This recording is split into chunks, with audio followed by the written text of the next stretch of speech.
UPSC mains GS2 संघ लोक सेवा आयोग में सामान्य अध्ययन 2 जनरल स्टडीज़ सेकंड जिसका हम सिलेबस लिख रहे थे पार्ट 1 पार्ट 2 हो चुका है। आज हम GS2 का सिलेबस फिनिश करने वाले हैं। तो चलिए देखते हैं क्या है GS2 में। GS2 means general studies. Already 250 marks का पेपर है, 20 क्वेश्चंस है। क्वेश्चन नंबर 1 से 10 आपको 10 मार्क्स के लिए, क्वेश्चन नंबर 11 से 20 15 मार्क्स के लिए है। और आपकी रग रग में सिलेबस बच जाना चाहिए। जिस तरह रग रग में हम आशिक को बसा लेते हैं, ऐसे ही अपने रग रग में यूपीएससी के सिलेबस को बसा लो। बार बार पढ़ो। जितना ज़्यादा समय है आपके पास पूरा लगा दो, चाहे वो 15 घंटे हो। ऐसा फिक्स मत करो कि आज मुझे 10 ही घंटे स्टडी करना है। अगर आपके पास आज 15 घंटे है तो 15 घंटे पढ़ो। आज आपके पास 10 घंटे का समय है तो 10 घंटे पढ़ो, लेकिन ऐसा पढ़ो कि जो पढ़ा है आपने उसके ऊपर कोई क्वेश्चन का आंसर लिखना हो आपको, वो लिख सके। मल्टीपल चॉइस क्वेश्चंस आता है वो फिलअप कर सके। अगर इंटरव्यू में आपसे पूछा जाए उस टॉपिक पर तो आप बोल सके। ऐसा पढ़ो। और आपके पास बहुत समय है। स्क्रीन वॉच टाइम देखो आपका मोबाइल। धोखा दे रहे हम खुद को। लिखा है 15 घंटे, 6 घंटे आपके मोबाइल में जा रहे हैं। रात का समय, दिन का समय, आफ्टरनून का समय, फिर हम कहते हैं वी हैव नो टाइम, हमारे पास समय नहीं है। समय है आपके पास। तो चलिए देखते हैं आज के सिलेबस में हम इश्यूज रिलेटिंग टू डेवलपमेंट।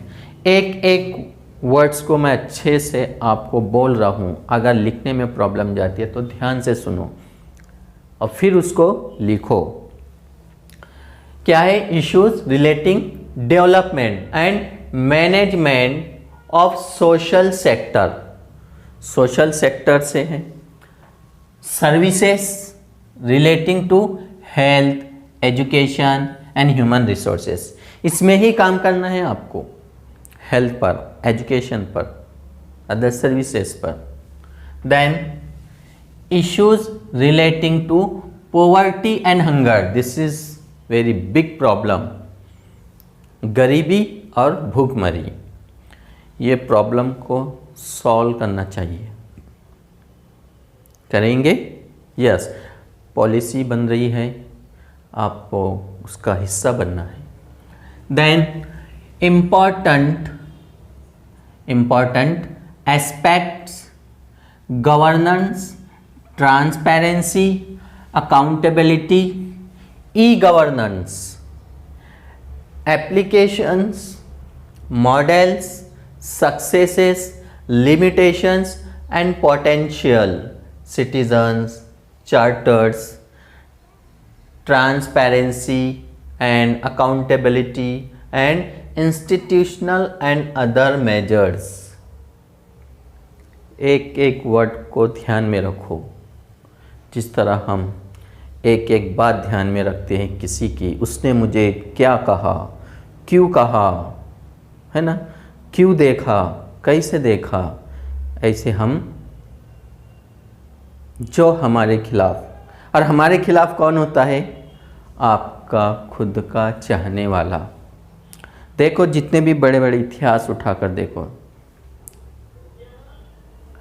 किसी ने, उसके साथ वाले ने ही उसको धोखा दे दिया है। हम पॉलिटिक्स में देखो, स्पोर्ट्स में देखो, पर्सनल लाइफ में देखो, जो बहुत ज़्यादा चाहने वाला होता है वही आपको चोट देता है।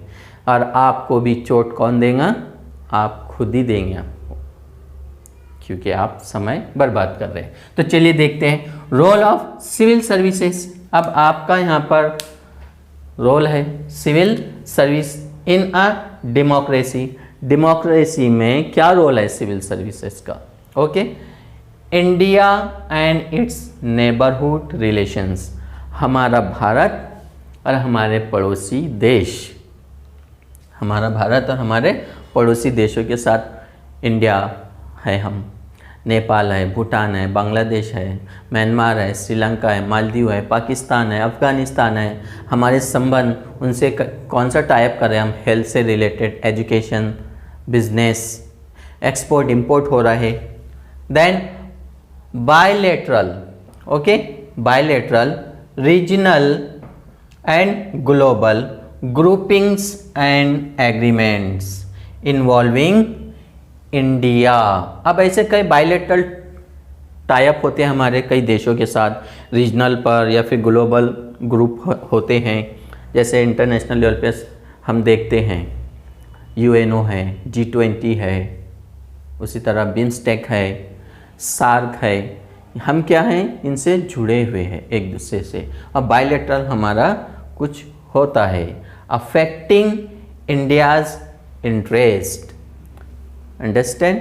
नेक्स्ट, इफेक्ट ऑफ पॉलिसीज, अब हमारी जो पॉलिसीज है and politics of develop and developing countries, develop और डेवलपिंग कंट्रीज के साथ हमारा पॉलिटिक्स और policies of India, interest, Indian diaspora.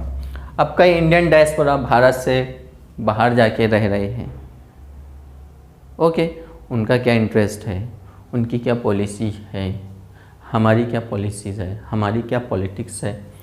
Then important क्या है, इम्पॉर्टेंट इंटरनेशनल इंस्टीट्यूशंस, जो इंटरनेशनल इंस्टीट्यूशंस है, UNO, WTO, WHO, G20, SAARC, ऐसे बहुत, बिम्स्टेक, ये क्या है, इंटरनेशनल इंस्टीट्यूशंस है, जो हमारा एक अलग वहाँ पर प्रेशर है। OIC, organisation of Islamic conference है, उसमें भी हमारा एक अलग ही इम्प्रेशन है, जबकि हम उसके मेंबर्स नहीं है, लेकिन हमारा उसमें क्या है, एक अलग ही रोल है।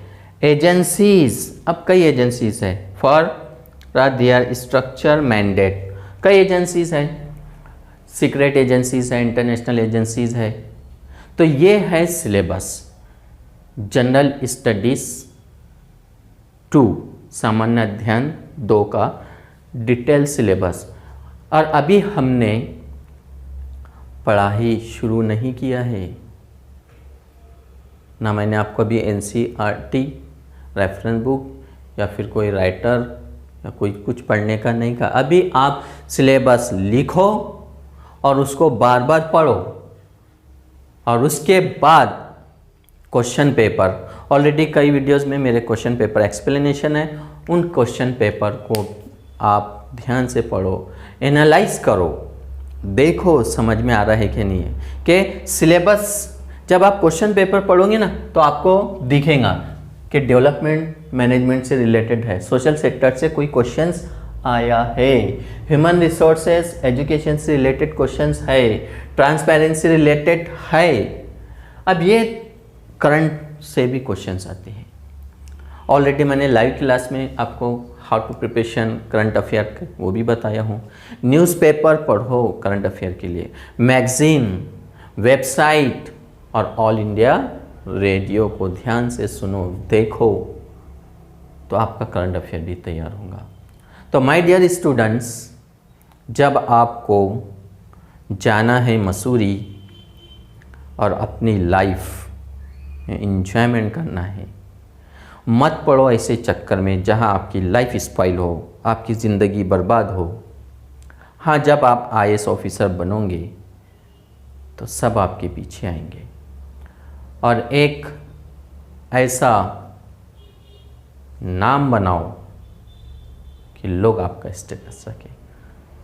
आप खुद दूसरों के स्टेटस रख रहे। हमारा ज़्यादा समय स्टेटस डाउनलोड करना और रखना और देखना किसने देखा मेरा स्टेटस, ये क्या है, समय बर्बाद है। आपके पास समय नहीं है, फिर क्यों स्टेटस देख रहे, क्यों स्टेटस रख रहे? पूरा फोकस स्टडी पर करो तो मिलेगा आपको रिजल्ट और बनेंगे आप IAS ऑफिसर।